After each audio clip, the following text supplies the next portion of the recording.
রাধে রাধে বন্ধুরা, আরও একটি বন্যার ভিডিও নিয়ে চলে আসলাম তোমাদের সামনে। দেখো চারিদিকে শুধু জল আর জল। ওই যে দেখা যাচ্ছে ওই জমিটা এখনও ডোবাতে পারেনি, তো পরের দিনের ভিডিওতে ডুবে গেছে। তো এই দেখো পীরতলা, আমরা এখানেই বসে থাকি ওই ওই থানটার ওইখানে।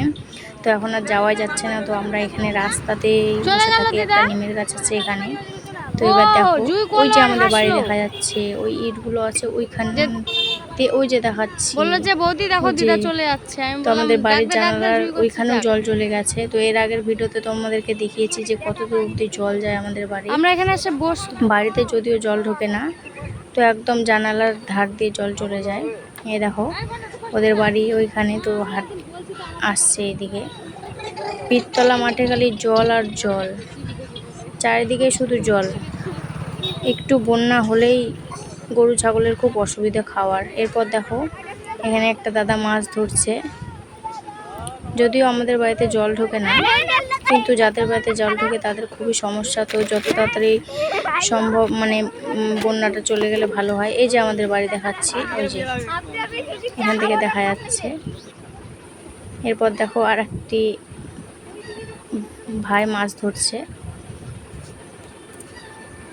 এই যে এটা আমাদের বাড়িতে ঢোকার রাস্তা। মাছও পাচ্ছে সবাই। এরপর দেখো আমি দেখাচ্ছি আমাদের রনি ইট ভাটা। এই যে দেখো পিছন দিক দিয়ে যে ডুবে গেছে। তো ইট যারা বানাতে আসে তাদের দেখো থাকার জায়গা আছে, ওই যে ঘরগুলো দেখা যাচ্ছে ওগুলোও পুরো ডুবে গেছে। ওই যে দেখো দেখা যাচ্ছে। আর একটি সুন্দর জিনিস দেখো, কি সুন্দর লাগছে দেখতে, সূর্যর ছায়াটা কত সুন্দর লাগছে জলের মধ্যে পড়েছে। তো ছোট ছোট ক্লিপ আমি তুলে তোমাদেরকে দেখাচ্ছি।